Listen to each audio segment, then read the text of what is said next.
Donc ici, on va faire l'exercice, le tout premier de calorimétrie, c'est un très classique. Ça se passe dans un gobelet en frigolite, parce que quand on mesure la température qui est dégagée par une réaction ou absorbée par une réaction, il vaut mieux ne pas avoir d'influence du verre. Le verre est un matériel qui prend beaucoup la chaleur. On peut se brûler les doigts sur une tasse en verre. Donc un gobelet isolant permettra de laisser l'énergie thermique absorbée ou dégagée uniquement dans la solution et dans tous les éléments qu'on mettra dans le gobelet étant un isolant thermique, donc il n'embêtera pas les mesures. Et donc, qu'est-ce qu'on fait pour cette manipulation? On met 5 g de NaOH solide, on regarde la température avant et après. Donc de l'eau qui a été tempérée depuis la veille dans une pièce, peut-être à 19 degrés. On agite après avoir ajouté les 5 g, donc ça se dissout. Il y en a une dissociation de ce composé ionique et on atteint 24 degrés. Donc ça, c'est ce qu'on a observé. Alors maintenant, on va faire tous les calculs nécessaires parce que cette simple mesure de température initiale et finale permet de déterminer le fameux ΔH molaire qu'on écrit dans les équations, la quantité d'énergie dégagée par une mole de réactif qui réagit. On y va. Donc l'équation, c'est du NaOH. On le plonge dans l'eau et l'eau est un simple catalyseur. Ce n'est pas un réactif, donc on le met sur l'équation, sur la flèche de l'équation et pas comme réactif, parce qu'il va simplement emballer, faire des couronnes d'hydratation autour des ions, mais il restera de l'eau, il ne va pas changer d'aspect.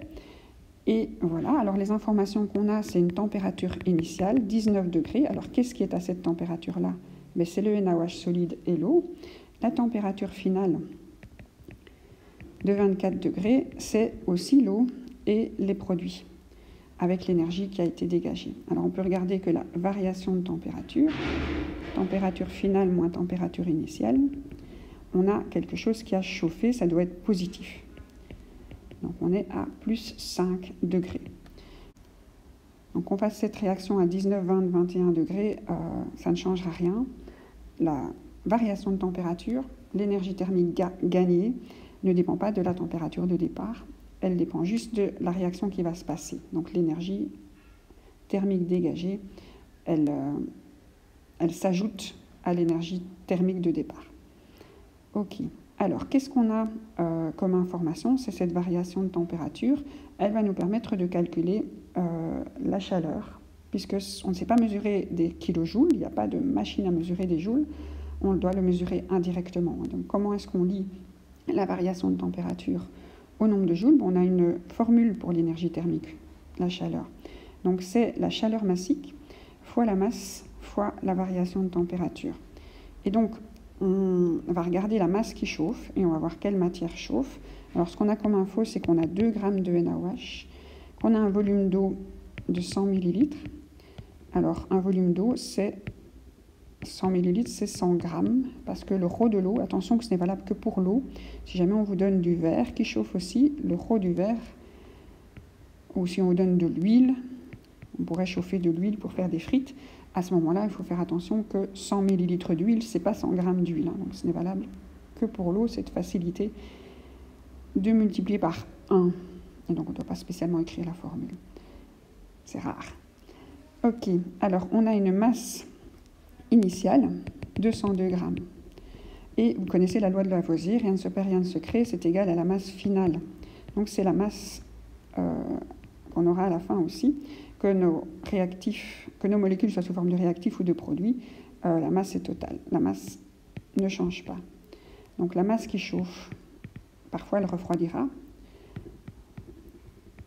C'est tout ce qu'il y a dans le pot, quand le pot est isolant. Si le pot n'est pas isolant, ce sera tout ce qu'il y a dans le pot et la masse du pot en regardant qu'il ne va pas chauffer avec la même capacité, la même chaleur massique. Ok. Et donc notre masse totale, on va avoir 102 grammes, on doit la mettre en kilos. Pourquoi? Parce que l'énergie thermique et la température, c'est des relations de physique. Et donc on utilise bien des unités internationales. Et donc notre matière qui chauffe, ici c'est une solution aqueuse. Alors une solution aqueuse, ça chauffe comme de l'eau. Et donc la matière qui chauffe, elle va avoir une chaleur massique, une façon d'absorber l'énergie pour donner de l'agitation, donc de la température qui change. Elle est différente selon la matière. Et donc la chaleur, l'énergie thermique nécessaire, pour chauffer de 1 degré 1 kg de matière. C'est ça qu'on appelle la chaleur massique. C'est l'énergie nécessaire pour chauffer de 1 degré 1 kg de matière. Et donc la chaleur massique, c'est un petit c. Et la chaleur massique de l'eau, le nombre de kilojoules qu'il faut pour chauffer de 1 degré 1 kg d'eau, c'est 4,18. Alors ce chiffre, c'est la calorie. On appelle aussi ça la calorie, la quantité d'énergie nécessaire pour chauffer de 1 degré 1 kg d'eau. Ok, et donc on a la formule, et on a tous les chiffres. La chaleur massique de l'eau, la masse qui chauffe, qui s'apparente à de l'eau, la solution aqueuse, et la variation de température qu'a subi toute cette masse de matière qui chauffe comme ça. On a donc mesuré grâce à la température que les kilojoules qui ont été dégagés par la réaction est de 1,132 kJ. Alors, ça, c'est quand on fait chauffer, c'est quand on dissout 2 grammes.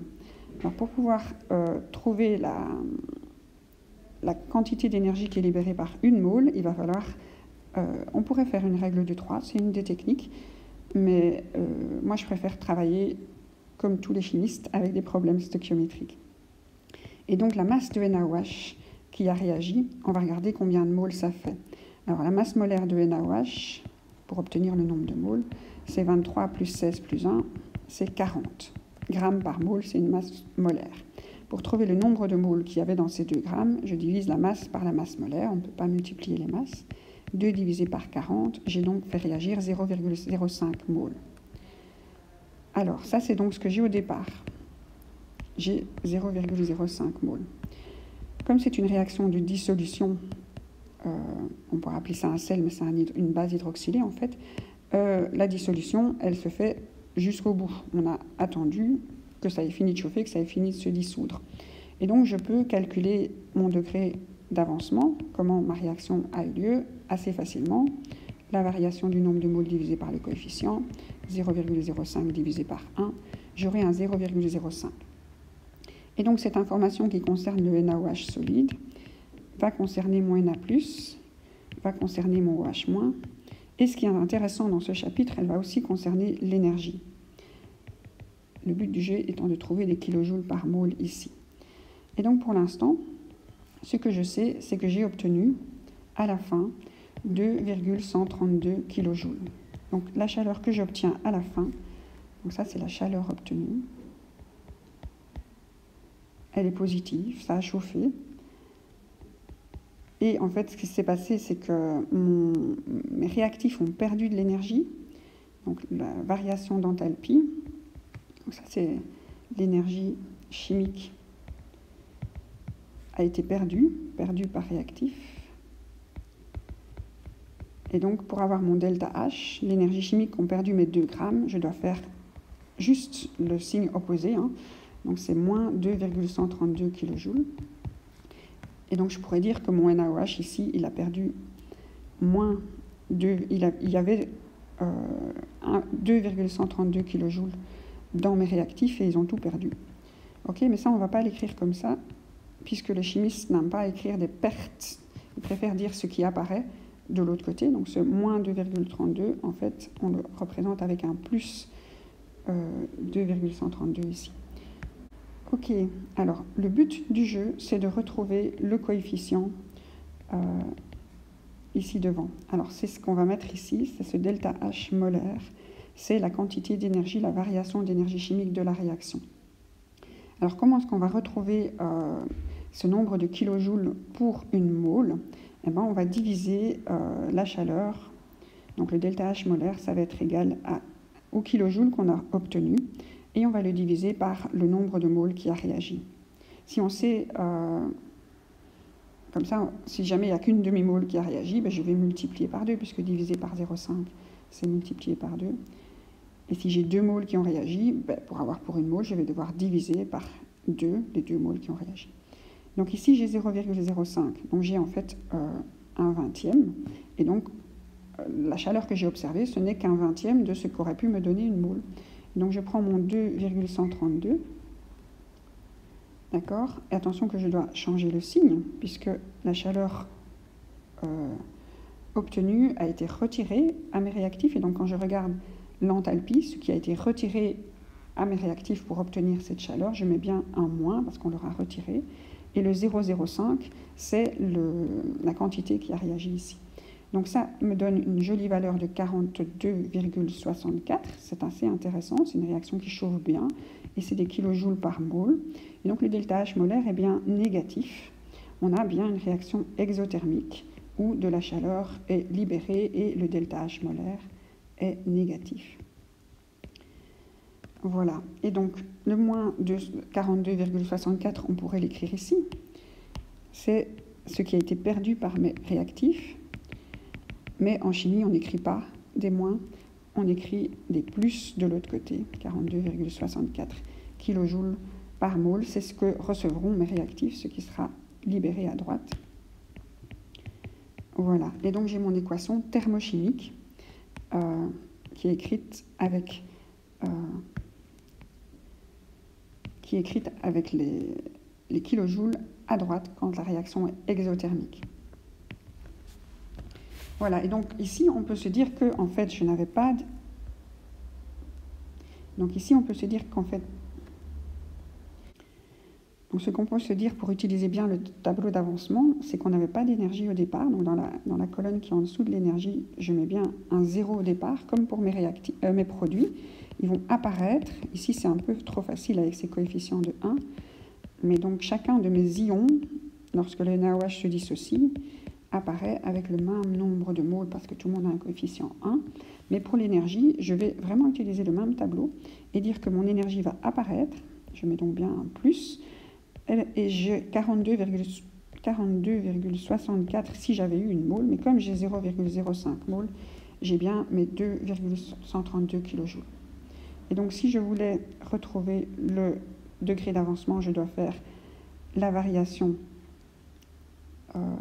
divisé par le coefficient, mais dans la colonne d'énergie, la variation, c'est la chaleur, c'est ça qui a changé, et le coefficient, c'est le delta H molaire. Et donc le petit degré d'avancement, c'est le nombre de moles. Et donc on retrouve la formule du delta H molaire est égal à moins Q divisé par le nombre de moles. Voilà, donc le moins ici, c'est toujours parce qu'on a une inversion du signe entre la chaleur libérée, qui est positive, le milieu va gagner en énergie thermique, quand la variation d'enthalpie est négative, quand les réactifs perdent de l'énergie. Voilà, alors après, il faut apprendre à bien écrire le diagramme d'enthalpie, donc en mettant les produits et les réactifs, pour faire l'exercice en entier, représenter le diagramme d'enthalpie, et voilà. Et donc la chaleur, on peut regarder la variation de température, on peut écrire tout plein de chiffres ici, mais ici je n'écris que les positions.